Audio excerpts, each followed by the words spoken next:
Welcome to Real Estate Coaching Radio, starring award-winning real estate coaches and #1 international best-selling authors, Tim and Julie Harris. This is the #1 daily radio show for realtors looking for a no BS, authentic, real-time coaching experience. What's really working in today's market, how to generate more leads, make more money, and have more time for what you love in your life. And now your hosts, Tim and Julie Harris. We are back. So I have a question for all of you listeners. Would you love to know how to generate a steady stream of leads, both buyer and seller leads, that require no money, frankly, low to no skill, if we're being completely honest, and doing this lead generation will be something you look forward to doing. It actually brings you pleasure because there's zero risk of rejection and zero risk of anything that resembles failure. Did I sell? Do you mean conflict free, and stress-free lead generation? I like how that sounds. Exactly. And there's only really one form of lead generation that's like that in all of real estate, where you don't have to buy the lead, by the way, and that is working with your centers of influence and past clients. One of the things that we teach you to do, well, really the primary source of lead generation we teach you to do when you join our coaching program, Premier Coaching, and also when you buy our book and all the others, really the things we've taught you guys how to do over the last couple of decades, the primary thing that we want all of you to do is your center of influence and past client list. Why? For all the reasons I just stated. Does not require a high skill set, does not require, frankly, a lot of time. It's something that virtually everyone loves doing, and it's something that all of you can do, and it doesn't, most importantly, cost you anything, and there's no referral fees associated with it. And this is the very thing we should have added to it, that if you, over the years, if you don't do correctly from day one, you'll regret not having done it correctly from day one. Why? Because centers of influence and past clients are the #1 source of business for any agent that's been in the business for, say, well, I shouldn't say duration of time, number of transactions. After you've done enough deals, you're going to start discovering that, easily 50% of your leads come from centers of influence and past clients. I'll give you guys a personal example. Julie and I sold real estate. We sold real estate at a high level. Our first year in the business, in our early 20s, we sold over 100 homes. This is a well-documented success. From what I understand, it had never been done before and hasn't been done since. And we did the same thing, 100 to 200 homes for almost 10 years. And then we got full-time into coaching. But here's the thing to think about. What we discovered when we started selling real estate, in our first year in the business, when we sold over 100 homes with pendings, it was 103 transactions, was all of our business was coming from proactive lead generation. Because Julie and I were young, we didn't have a center of influence that we're going to be buying and selling real estate. So all of our business had to come from proactive lead generation, from all the things we teach you how to do in Premier Coaching. After a while, what we discovered, now there were some things that we were interested in on a personal basis, but frankly, we were working all the time, and we didn't have a lot of time to spend doing other things. But after a while, what happened was, and it wasn't that long, 3 years. So after 3 years, let's say we'd done 300 deals. It was more than that, but let's just use that as a nice round number. We started receiving a steady stream of business. So one of the things that Julie and I always did from day one, and we teach you how to do this again in Premier Coaching, is be really, really clear about the source of the business. Like, for example, it's very easy to fool yourself into thinking, like someone messages you right now through Instagram and say, "Hey, Bob, I'm interested in selling my house. Come out and give me a call." And you will then, in your mind, if you frankly haven't done the work, think that Instagram was the source of the lead. But the reality of it is that person actually was searching for your contact information because their neighbor who had done a transaction with you or knew you from some other reason was the referring source. But if you don't really drill down, you will not discover the true source of the business. You'll just in your mind assume it came from social media. By the way, that is true with basically all of you guys who think you're getting leads from social media. I would say at least 50 to 60% of the leads that you attribute to social media are coming from other sources like I just described to you guys. And by the way, we discovered that on the job as well. But here's again where all this goes.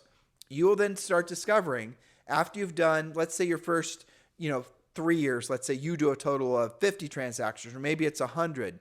If you've actually worked your center of influence and past client list consistently, you will do an average out of the total group of your list, 10% of those people. That's the rule of thumb, but in some markets, we've seen it much, much higher, but let's just use 10%. So if you have 100 people in your center of influence and past client list, you're going to do at least 10 transactions. Now, let's be very clear. Those 100 people do not have to be past clients. And I'll give you, again, continuing with this example. I remember this very clearly. Julie and I, again, build our business based on proactive lead generation. We then started, as we teach you to do in Premier Coaching, we then started supplementing with really passive lead generation, which is more marketing. So we always did both. Now, Julie is a musician. Julie was involved in the Columbus Symphony Orchestra. Julie would go to practices for the Columbus Symphony Orchestra, all those types of things. And then we started to discover, sure enough, Julie was starting to get lots of referrals from all of her bandmates, and those referrals were sending us referrals. And it was probably our 4th year in real estate, maybe our 5th year, and it was about halfway through the year, and our dry erase board, just like we teach these guys to use, where we mark the original source of the business. Right. I remember looking at all of our closed transactions, actually specifically on the listing side, and something like 30 or 40% of all of our closed transactions at that point, let's call it 50 or 60 deals, had come directly from your band-related referrals. Yes, either they themselves or they had referred somebody that they knew to us. And that is absolutely how it goes. And I have to say, especially our most successful coaching clients, it's way more than 10% when you do this right. Sure. But the key is it's not enough. And I think this is where agents and brokers get mixed up a little bit. It's not enough to just have the list. And, that's a challenge in itself, is to have a nice polished list with good contact information. You have to actually systematically expand your list so it's always growing, but also really communicate with them. And I don't mean just text and haunting them on social media. I mean face-to-face, voice-to-voice, event-to-event, support them in what they're doing, all of that kind of thing. Let's talk about this in a second. But I am actually trying to tune our communication here, Julie, to the agent out there who has not done a lot of transactions or any transactions at all, and listening to what we're saying, and they're starting to tune us out because they're thinking, well, I don't have enough past clients to really make for a hill of beans. We're not just saying past clients. This is centers of influence and then past clients. You're listening to what we're saying? So let's define that a little bit better. Julie's people were her centers of influence. They were not her past clients. We had past clients, but we had a heck of a lot bigger, obviously center of influence over time. And again, we teach you how to do this in Premier Coaching. But for example, they would be people from church. They'd be your neighbors, your old neighbors. They would be, if you have children, whether you like it or not, you're going to have to be social, That's true. because the kids are going to have friends. You're going to have the kids' old teachers, the new teachers. You're going to have the guy that you trust that cuts your grass. You're going to have all these different people. All of those people and more. And at Premier Coaching clients, there's a great memory jogger list. I forget what level in Premier is part of, but you can kind of I think it's actually in level 1. It's also in the back of the treasure map. Yeah, it's on the right what they get in level 1. And it goes through this long list. I don't even know how many, memory jogger suggestions. There are hundreds. And you can go down there and you can kind of use this as a checklist to make sure that you're not leaving anybody off your list.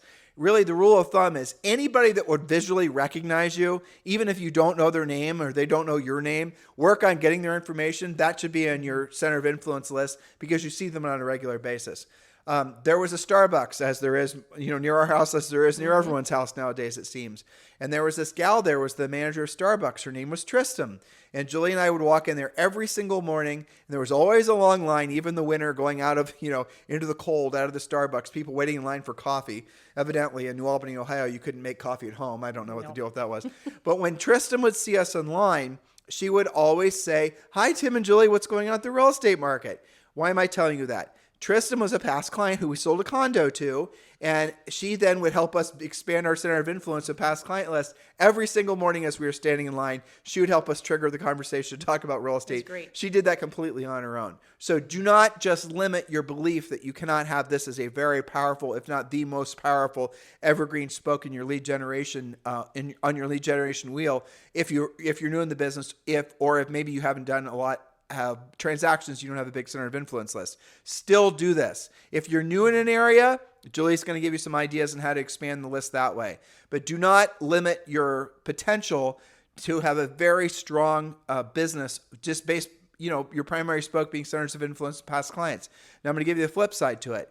Those of you who have only center of influence and past client business, and that's completely and totally your only source of business, frankly, you're very vulnerable because what happens unless you, as Julie just alluded to, unless you're constantly updating, upgrading, and replacing the people in your list, that list is eventually going to be saturated and you're going to be out of business. So there's no point where your center of influence and past client list is done. It's one of those things you have to do every single day, like hopefully most of you know, brushing your teeth is an example. Hopefully, yes. But it is something that you have to ongoing have a nurturing and polishing that up and making sure it grows. So at the top of the podcast, you said, this is a lead generation thing that doesn't cost you any money. I would suggest that not doing it, that's the cost to you. For sure. Is ignoring this and waiting too long. And you'll hear this not just from us, your podcast coaches, future coaches, premier coaches, but also from a lot of your grizzled veteran friends. When you ask them what they would have done differently, pretty much to a person, they say, I would have been better at this earlier on in my career. We were good at it, but I can say for sure when we sold real estate, we could have been better at Absolutely, it. 1,000% agree. Well, so what we're going to do is we're going to give you some ideas on how to really expand your list or get your list started or take it to the next level.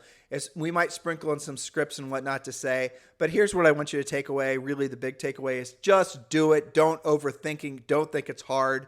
Some of you are going to have all these sort of psychological mooring lines that are going to prevent you from actually proactively working your center of influence and past client list or even starting to form one. Set those ego limiting beliefs about you, about your potential aside. No one is going to think, here, I'll frame this out for you. A lot of you won't do what we're asking you to do because you're fearful of how your ego is telling you'll be perceived in a negative way. What am I talking about? We want you to directly, proactively call your centers of influence and past clients. We want you to have conversations that are not salesy, that you will be comfortable having, that's delivering something of value, that they'll look forward to receiving and you'll look forward to delivering. That's what we teach you in Premier Coaching. Those are our centers of influence and past client scripts. And yet some of you are actually going to tell yourselves that I don't want to be calling my centers of influence and past clients because I don't want them to, and you have a litany of excuses. Perceive I'm desperate. I don't want to look like I'm some sort of pushy salesman. I don't want them to think the only reason I have them as a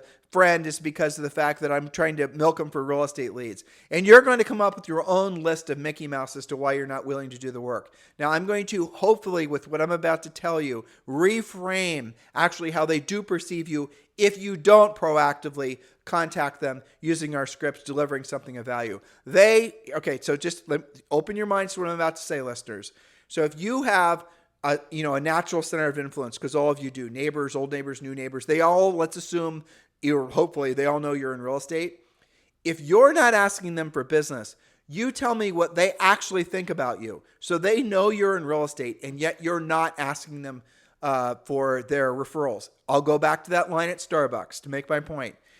There was always either ahead of or behind us, usually a father and son who owned a local, what was it, State Farm? I think it was a State Farm. State Farm Insurance Agency. And those are, commission-based jobs. They were residential. They were not commercial. They knew, because they saw our signs, that Julie and I sold a lot of real estate in New Albany. And because Tristan always says, how's real estate when we walk in the door? Completely. And these guys were always ahead of us or behind us, and we tripped over them every day.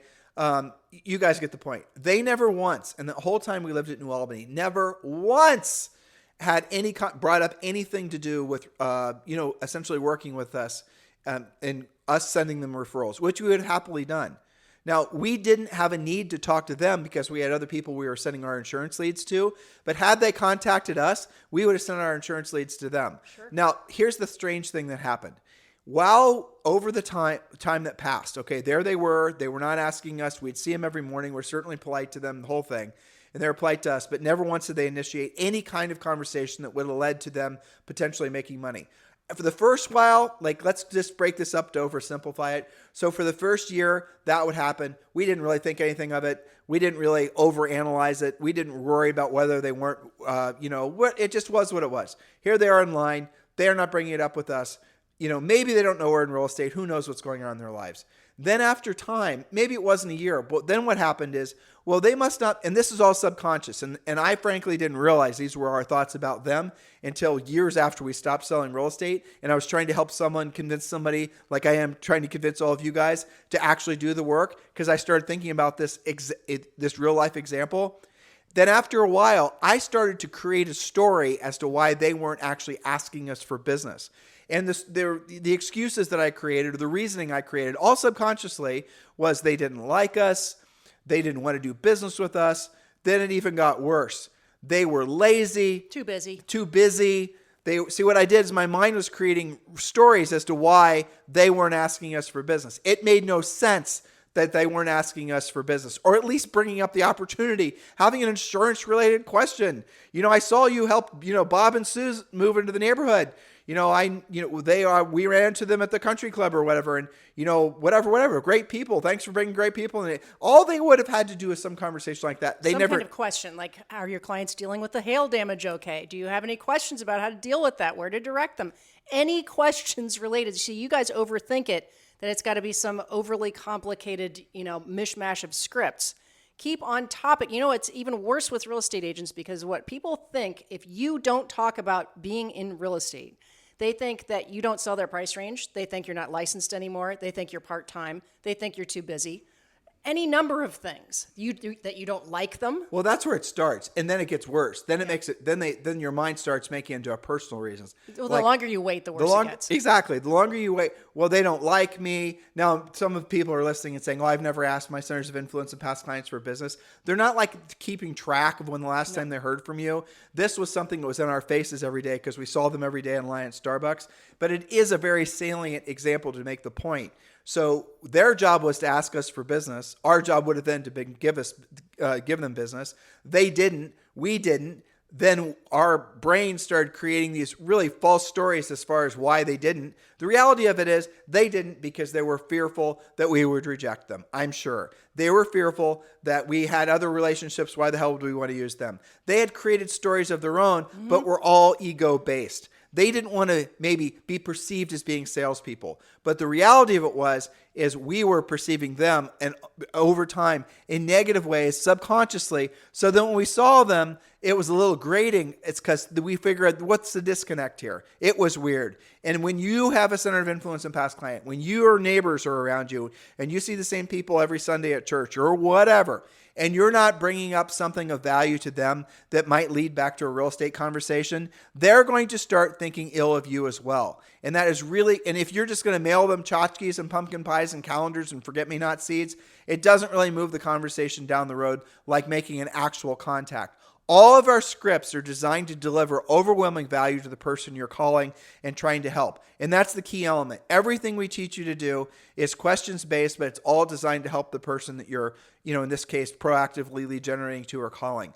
Open your mind to the reality that everything you want is on the other side of helping people. If you want more, you have to help more people. If more people, and there always are more people to help, especially in a market like this. By the way, a lot of you are ready to join Premier Coaching. We made it very easy for you because you can join Premier Coaching for free. Text the word Premier to 47372. Text the word Premier to 47372. And yes, that does include a daily semi-private coaching call with one of our new member coaches. So just text the word Premier to 47372.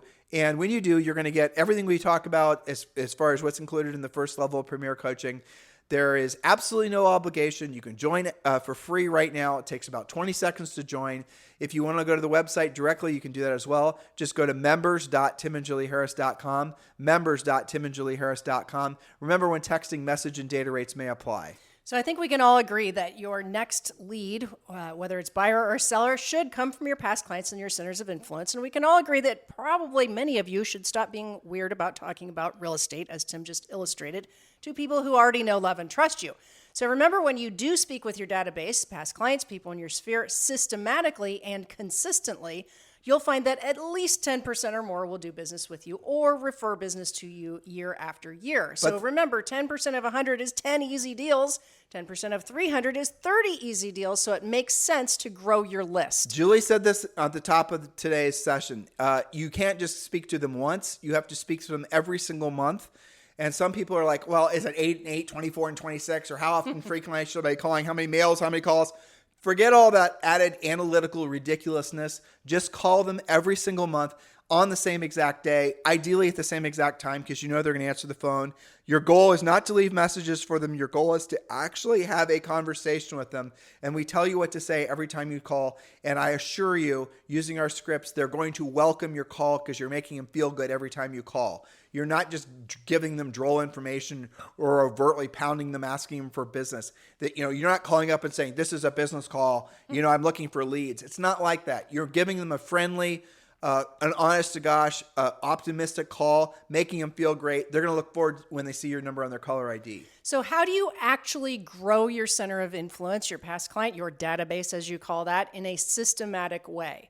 So we talked about face-to-face, voice-to-voice, regularly scheduled calls. You can also take what we call the 3x4 challenge in coaching, 3 meetups per week for 4 weeks, and this is a great time of year to do it.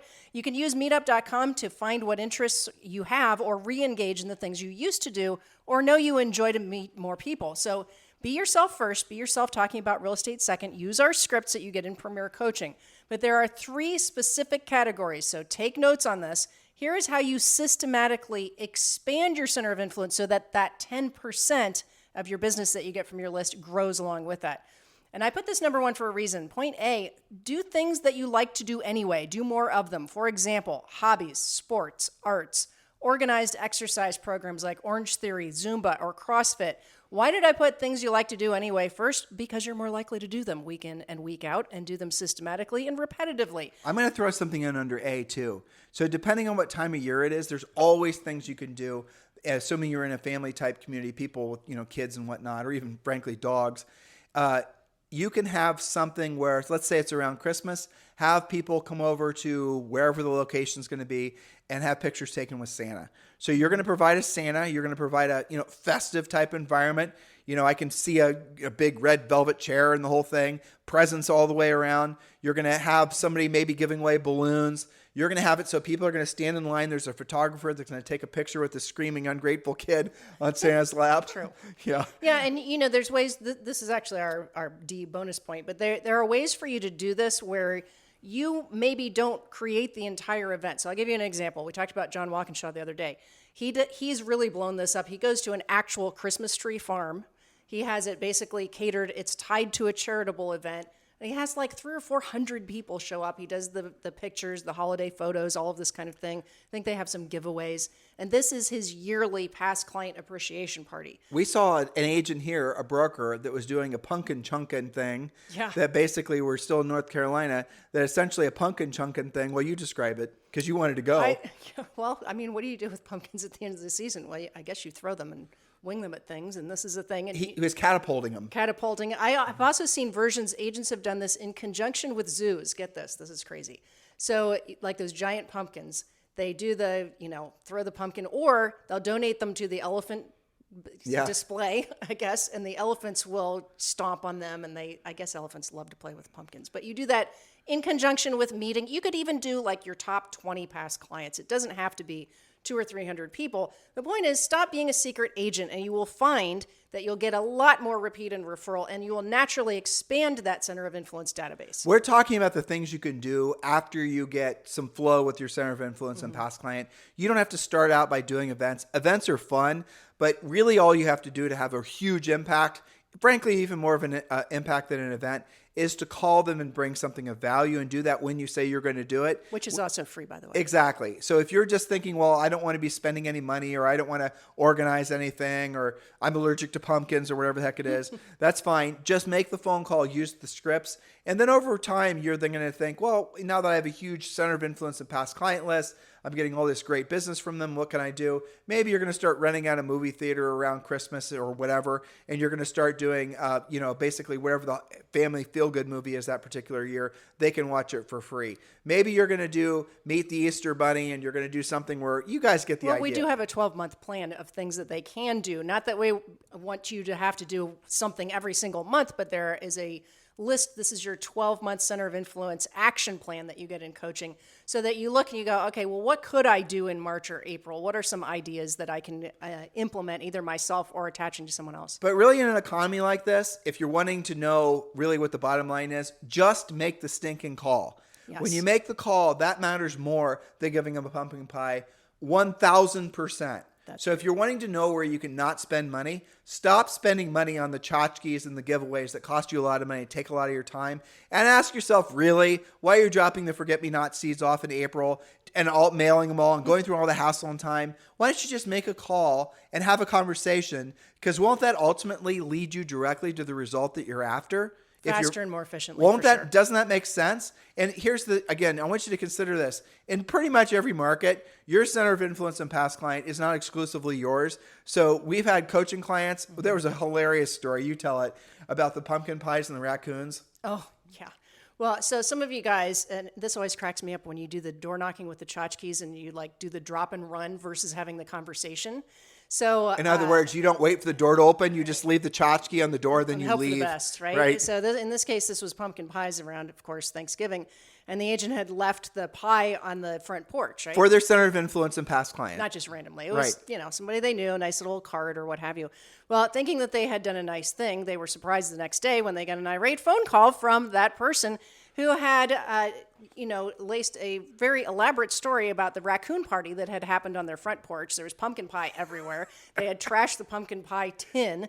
And in fact, this was a giant mess to clean up. The only thing that left was the name of the agent on the tag that was basically sort of just sitting there. Written with a palm print from the raccoon. Raccoons were saying thank you. Yeah. But there's another story, too. I don't remember who this was. That they were dropping off a pumpkin pie. Okay, that sounds good so far. They knocked on the door. Okay, we're there. They're going to actually have a conversation. They opened the door, and then they had a nice little thing they were going to say. And then sure enough, sitting right there, you guessed it, listeners, were like 6 other pumpkin pies delivered by all these other agents that were following the same let's call it not even close to novel center of influence and past client system of dropping off these constant tchotchkes. So not only, that had to, imagine how you feel in that situation, but that is what's happening in the marketplace right now. So you think you're doing something novel by giving them some sort of, tchotchke. We bought that ranch from the agent in Georgetown, and evidently they re-engaged, and she was dropping off all this junk at her door. And I emailed her nicely and told her to save her money, that we don't need anything, and if we no more calendars or magnets or any of this, oven mitts or can openers or. And you know what? A free CMA would have been really awesome. Well, that kind of thing. Something of value does not have to be something you purchased. Don't be such wimps. Don't think that giving them something is going to somehow obligate them to want to call you. Make the phone call and deliver something of value. And the thing of value that we're going to ask, that we give you to say, is going to make them feel good a hell of a lot better than a rain gauge. Exactly. So remember, category A, things you like to do anyway, expand who you know and who knows you and get them into that database so that you can speak with more people more regularly. Category B is business networking. Give them some more examples, right? You said this before, but hobbies, sports, arts, organized exercise programs like Orange Theory, which Orange Theory and others that are like that are phenomenal. Zumba, CrossFit, all of those types of things. It could even be an organized hike at you guys all have parks all over your cities, and there's organized hikers. And one of my clients is doing a pickleball. Pickleball has become huge. The point here, this was so funny. I had a coaching client once who were working on this. And I said, well, what are the things that you like to do, trying to get him to get out and be more social, know more people? And his 2 things were riding his motorcycle and skydiving. Okay, so the thing is that he's not around a lot of people doing those things, right? So the idea, the whole point of this is to get you to know more people that way. So sometimes when we say, well, Orange Theory, Zumba, or CrossFit, you're like, well, I go on a walk every morning. Well, that's fine if you're talking to all of your neighbors, but it's also a lot better when you're talking to more people more frequently. Go you and your 15-minute walk. But the thing like Orange Theory is an example. We haven't talked about Orange Theory forever because we don't go anymore because we don't live in places where they exist. But Orange Theory, and Julie mentioned some others. The nice thing about Orange Theory is that if you go, let's say, for example, you sign up for their unlimited thing where it makes it so you can go every day. You should go every day, but change the times. So like Monday, Wednesday, and Friday, go at 10 a.m., Tuesday and Thursday go at 6 p.m. or 4 p.m., whatever, and then start to overtly have conversations with people and make friends, because there's something that happens with the release of dopamine and the rest of it that when you've done a strenuous workout, people naturally bond. And if you start seeing the same people 3 times a week at the same exact time, you will be shocked how fast you make really, really deep friendships with these people. It's called mutual suffering. It's the same thing that happened with my music people, because we're all learning stuff together and being tortured by whoever was conducting us and our private teachers and all that. So when you have a shared experience regularly, your friendships do tend to be deeper. And we are still friends with a lot of people from Orange Theory and Georgetown. Yep. So that's the point, is it's not that we want you doing something, it's that you should be doing something around other people. But again, this is if you don't have a big, robust past client list. Some of you do. Or even in addition to. But these are great things that you should be doing anyway, because more human interaction that you have, the happier you are. If you're a motorcycle skydiving. Now, by the way, the answer would have been done both at the same time. At the same time, a challenge. Exactly. I know. Okay, so the next one is category B, business networking for the sake of networking. BNI, which is Business Network International, is pretty much everywhere. There's different divisions of that. Your Chamber of Commerce, so you can be around other business owners. Toastmasters has been great for a lot of you because it forces you to speak. Entrepreneurs clubs, investor clubs, neighborhood associations like your own homeowners association.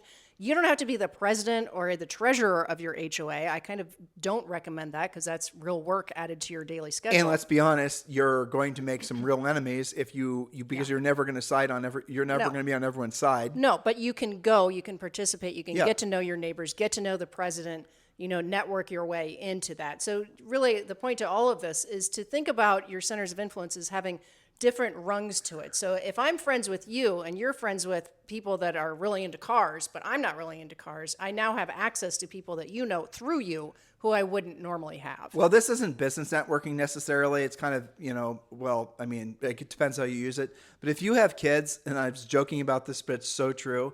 Julie and I are naturally introverts, but our daughter absolutely is not. So we've been, I say this with air quotes, but it is the right word to use, been forced to make so many more friends that frankly we never would have before, because we are meeting these people at the same time at every single practice or whatever little girl showdown happens to be happening. Exactly. School stuff and plays. Totally. And gymnastics and, skydiving and whatever else. Yeah, those of you who have multiple kids really have no excuse but to be talking about real estate all the time. And you don't have to be weird about it. You don't have to get in somebody's face and say, when do you plan on moving? No. You can just talk about real estate. Be yourself first. They need to like you first, and then make sure you're talking about real estate. So category C, your third category, is charitable events. Auctions, food drives, toy drives, fundraisers, school charities, church charities, functions organized by people in your database, support them. You don't have to create the event, but you can instead support the events of other people. That's fine. When somebody's doing a toy drive, or maybe your city or your town's doing a big toy drive, make sure you're supporting that, advertise that. That's something you can do on your social media to attract more of your past clients, centers of influence. Talk about it all the time. I was just talking about John Walkinshaw and his Christmas tree event. He calls personally all of his database within 2 or 3 weeks, because it takes a while to get through all of them, and personally invites them. I think that's one of the reasons he has such a great turnout. He's not just posting on social media. He's not just emailing them. He is also personally inviting them. If you have more time than money right now, or if you're not necessarily wanting to put yourself in a position where you have to pay for things, it's actually, this is strange, but it's true. Sometimes donating money to charities, if your goal is to make contacts, frankly, and maybe get real estate business, if you just give money but you don't give your time and don't make the relationships, you get zero benefit. There are a lot of you that are sponsoring Little Leagues teams and this and the other things, so you pay for the shirts and you maybe pay for pizza every time they win, but you never show up and you don't get the parents, meet the parents, you're never going to get any business from that. I don't care how many billboards you took out to basically try to brand yourself. It doesn't matter. You might pick up something from the coach. He's appreciative, right? But beyond that, you're really going to have to go there. And this is the reason that we suggest, ultimately, if you do things that you love or have passion for or are interested in, you guys get the point, and you already have a huge connection to that person. I remember Rob Johnson in Greenwich, Connecticut, who's, I think, the number one realtor in Greenwich still. When we started coaching him, you and I both coached him individually, one of his big criteria was he's never going to really do any proactive lead generation. He just essentially wants to do centers of influence and past clients. He could get away with it. Why? Because his average sale price is like $5 or $6 million. And they get full boat up there as far as commission goes. So he could just sell what he's wanted to sell per year and do just fine. Yes. Because the numbers worked for him. Nothing bad will happen to him. Exactly. So what was the question we had for him? Well, what is it that you love to do? What is it that you're not doing? What can you spend more time doing? And we made a list and he started doing all of it. Sure enough, he started getting business from it. And he ended every conversation with a really lightweight script that I originally created just for him, but it really worked. As like maybe he would be at a cigar smoking club, or maybe he'd be at a shooting thing, someplace where, aristocratic, Greenwich types will go and have shotgun clubs and all these other types of things that I have no idea what I'm talking about, but he did do it, right? Yeah. Or there'll be the riding club, or maybe it's motorcycles, or maybe it's whatever it is, that every time he'd have a conversation with anybody, just hanging out, asking them about just, because again, it's a shared passion thing. By the way, who do you know who's thinking about buying or selling real estate that I should be helping in this market? Or he'd say, who are the 2 or 3 people who are thinking about selling that I should be helping in this market? And after not too long period of time, he started getting a steady stream of business. But what was really miraculous is he started, and he also was doing similar networking with the top agents. So he was going to, for example, he found out who the top agents were. Now he's in Greenwich, right? Greenwich and Manhattan share a lot of the same clients. Someone would move from Greenwich back to Manhattan. Someone from Manhattan would move out to Greenwich. Greenwich is basically a bedroom community to Manhattan. So someone wanted to have a family, wanted to have their own yard. You guys get the idea. Well, he then found out who the top listing agents were in Manhattan. And then he went there, met with them, had lunch with them, and then they started sending him a lot of referrals. And so he had, to Julie's point B there, that was how he was business networking, and he started getting a steady stream of business that way. And he started sending business back the other direction too, from Greenwich back to Manhattan. You guys get the idea? But he never had to be a proactive lead generator because he was willing to do the work of building a center of influence and past clients. Now, again, the two downsides of doing it this way is you can't control when you're going to get a lead from your center of influence and past client list. We can tell you for every 100 people, you're going to get 10 transactions, but we cannot guarantee it because, frankly, those people are also getting solicited by other agents. We can't guarantee you whether you happen to live in a town like, maybe people never move, or the average homeowner stays in a house for 5 or 7 years. Well, you happen to be in a community where they stay in the average homeowner keeps their house for 30 years. Who knows, right? That's the problem ultimately at centers of influence and past clients. You cannot predictably create business when you choose to, which you can if you learn how to do the other spokes that we teach you after you've put this one in place. But that doesn't mean you shouldn't do this. No, This is you your should do it foundational spoke that is ongoing all the time. That's why we're talking about not just building your list and set it and forget it, but doing these 3 categories to grow the people who know you and who you know. That way it doesn't become stagnant. The other thing that can happen is, especially with our older agents and agents that have been in business for a long time, their clientele can almost like age out, or just they're not moving up anymore and they're not ready to downsize yet. So their list kind of stagnates.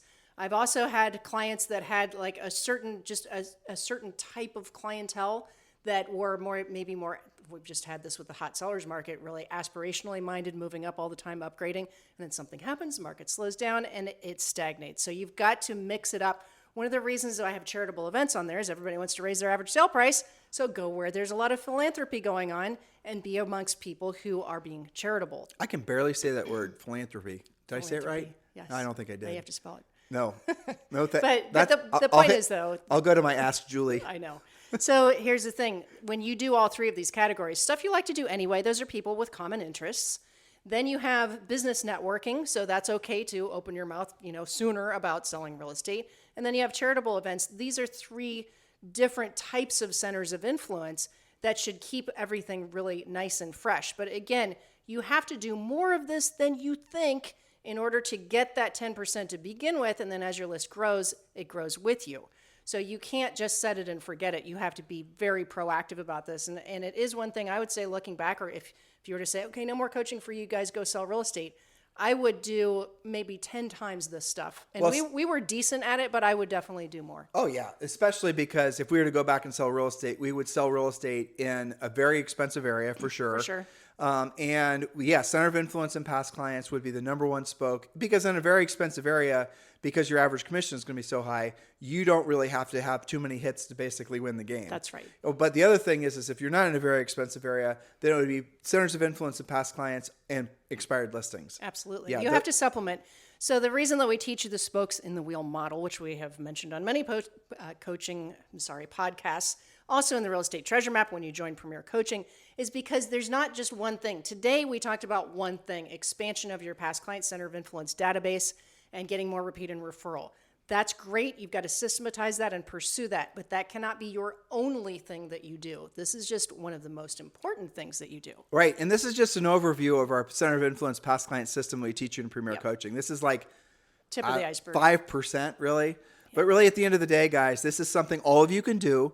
It costs you nothing. You'll enjoy doing it because you'll get a very positive result. You can start today. You can start today, right. There's not a big learning curve. You don't have to spend the next 10 years getting ready to get started.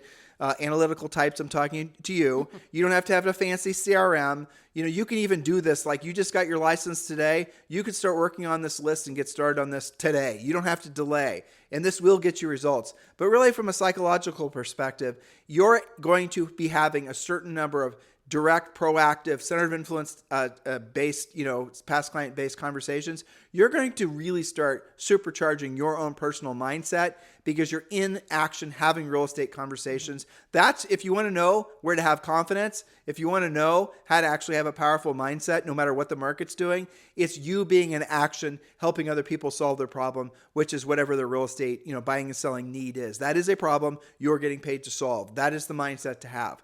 And guys, listen, this is something that you will enjoy doing, and it's also something that you will be so grateful for having done, or years into the future, if you didn't do it, this will be your biggest regret. I promise you, we've heard that countless times.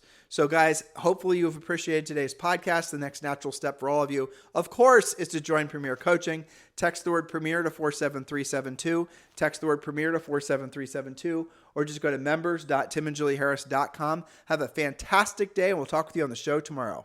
This podcast is a part of the C-Suite Radio Network. For more top business podcasts, visit c-suiteradio.com.